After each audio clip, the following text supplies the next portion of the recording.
Coucou les filles et bienvenue sur ma chaîne. T'es pas encore abonné? Alors c'est le moment, abonne-toi. Alors aujourd'hui on se retrouve pour un tuto maquillage assez simple, mais on va commencer par restructurer les sourcils grâce à la pince à épiler. Les sourcils, je trouve que c'est quand même assez important dans le maquillage parce que ça structure vachement le regard. Donc c'est parti!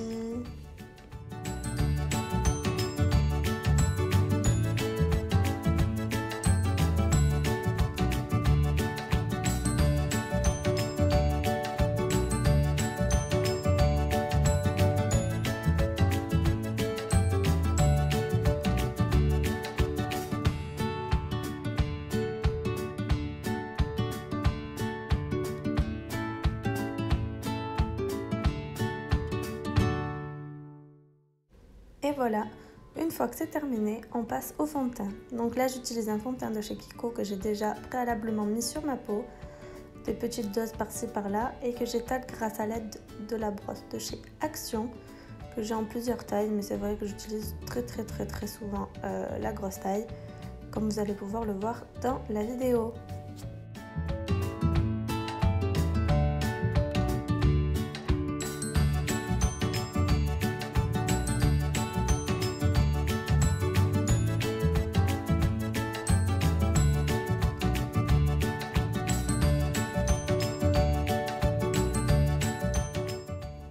Une fois que la base de teint est faite, nous allons mettre de l'anti-cerne. Alors ici vous allez voir, donc j'en mets sous chaque œil en essayant de former un petit triangle, enfin rapidement, de chaque côté, de part et d'autre du visage. Je vais en mettre aussi entre les sourcils pour bien illuminer la zone T, sur le nez, sur le menton et à tous les endroits où j'ai des petites rougeurs. Donc là en l'occurrence dans cette vidéo j'ai un petit bouton qui est en bas à gauche de ma lèvre, voilà ici, donc j'en mets un petit peu et après je vais faire un petit peu sécher tout ça avant de l'étaler à l'aide de ma petite brosse. Donc là j'utilise la petite brosse et puis je vais finir de travailler la matière à l'aide du doigt pour un rendu plus naturel.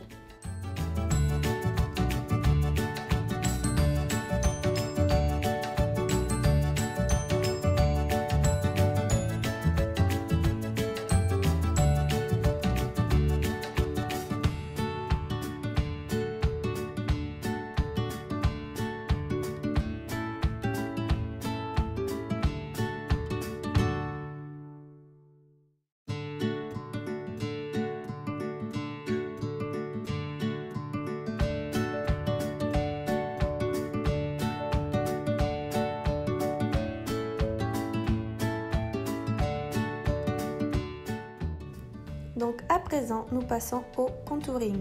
J'utilise un stick avec deux couleurs, donc une couleur claire pour la zone T et en dessous des yeux et une couleur assez foncée pour mettre en dessous dans les creux des joues de chaque côté et en haut du front.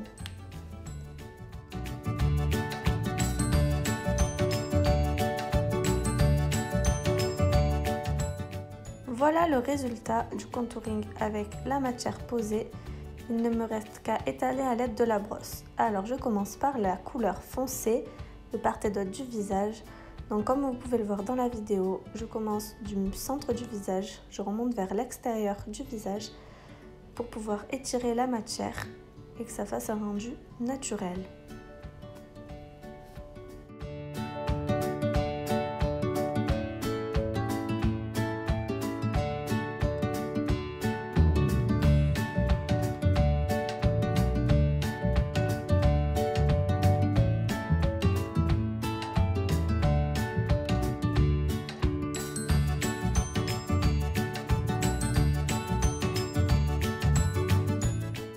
Et voilà, une fois que le contouring foncé est atténué, nous allons passer au contouring clair. Donc là, c'est la même manière, il faut étirer la matière de l'intérieur vers l'extérieur du visage, de part et d'autre.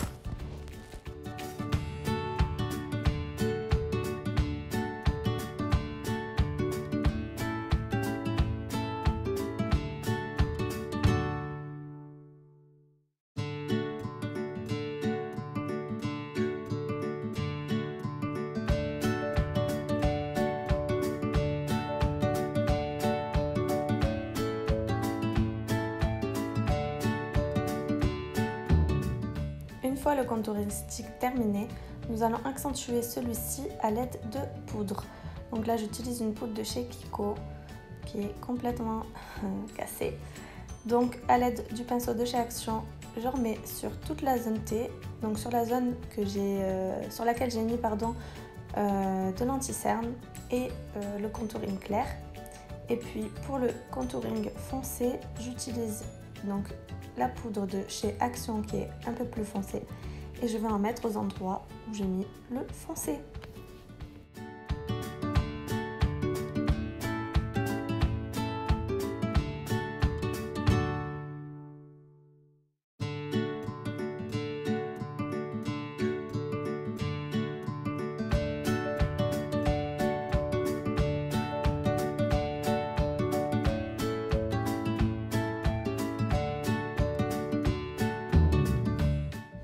À présent, je me rapproche pour faire les sourcils. Donc on commence à les brosser pour bien les préparer. Et je vais utiliser le K-Brown de chez Benefit en teinte 4. C'est une crème colorée qu'on met sur les sourcils à l'aide du pinceau qui est intégré dans le packaging. Donc c'est un pinceau biseauté avec une précision extrême comme vous allez pouvoir le voir. Donc moi je mets beaucoup de produits. J'aime que mes sourcils soient bien foncés et bien structurés. Après, c'est au goût de chacune. Si vous voulez faire des sourcils moins carrés, avec un peu moins de matière, c'est à vous de voir. Ça, c'est propre à chacun. Moi, j'aime bien quand le regard est bien, bien encerclé par les sourcils. Donc, n'hésitez pas à faire comme vous le sentez et à me dire ce que vous pensez de mes sourcils en commentaire.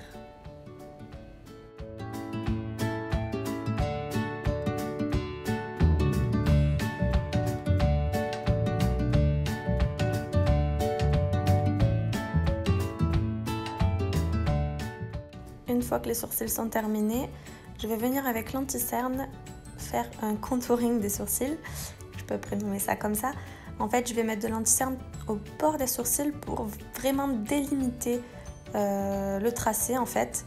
Donc j'insiste vraiment sur la queue du sourcil parce que je trouve que c'est ça qui est le plus important et qui est le plus foncé. Donc c'est là où il faut un petit peu illuminer en fait. Donc je commence à atténuer ma matière à l'aide de la petite brosse et je finis au doigt parce que premièrement c'est plus facile et deuxièmement ça permet un rendu plus naturel.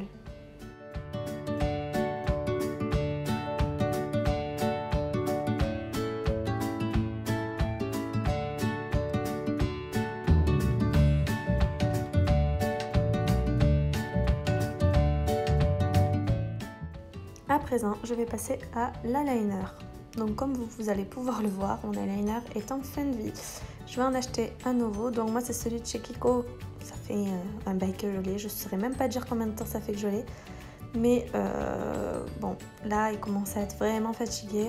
Donc il ne fait pas un rendu très noir, très couvrant. Donc je vais en racheter un. Mais donc là vous pouvez voir que je fais une petite virgule. Donc c'est l'eyeliner que je fais assez souvent. Régulièrement pour la journée, pour le soir. Après, j'accentue le maquillage si je veux un peu plus un maquillage de soirée. Mais en tout cas, je trouve que l'eyeliner, ça fait un petit regard un peu plus structuré. Voilà. Donc, je fais le deuxième et je vous retrouve. Maintenant que les deux yeux sont faits, nous allons passer au blush. Donc là, j'utilise un blush de chez Action qui est assez teinté, donc du coup je profite d'estomper un petit peu ce que j'ai sur le pinceau. J'enlève un petit peu l'excédent et je viens mettre sur ma pommette, donc de part et d'autre du visage, afin de donner un petit peps au maquillage du jour.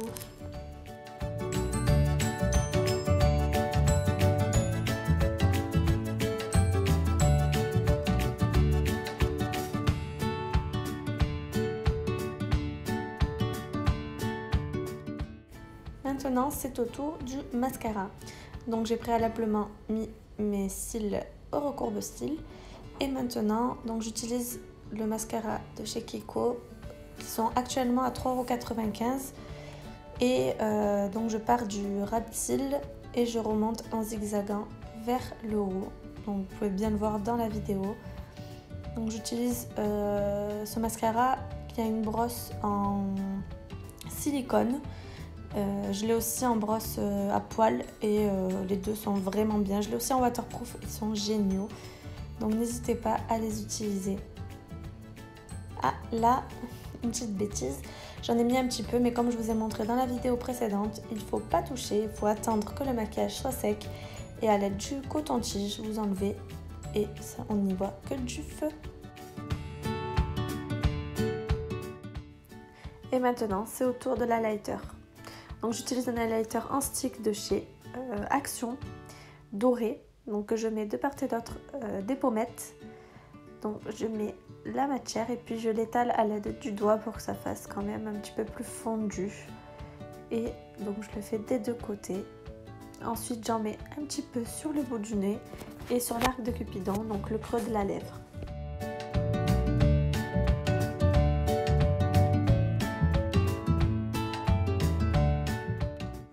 Et hop, maintenant on passe au lipstick. Donc ici je vais utiliser un kit de chez Primark que j'ai acheté il y a un petit moment, mais la couleur je ne l'avais pas trop mise parce que j'attendais l'automne. J'adore cette couleur en automne. Donc voilà, je mets un petit coup donc de crayon tout autour de ma lèvre. Donc tout autour de ma bouche je vais faire le contour en m'appliquant parce que je trouve que pour un rendu final du rouge à lèvres régulier et joli, il faut avoir un beau contour. Donc c'est une étape qui me prend du temps, mais pas de problème. Et puis après je remplis tout l'intérieur de mes lèvres à l'aide du crayon pour que quand je mets en fait le lipstick mat, ça fasse un rendu homogène, qu'il n'y ait pas de trous et tout ça. Donc c'est une étape très importante avant de mettre le lip kit mat. Et une fois donc que cette étape est terminée, je remplis avec mon rouge à lèvres et ça tient toute la journée.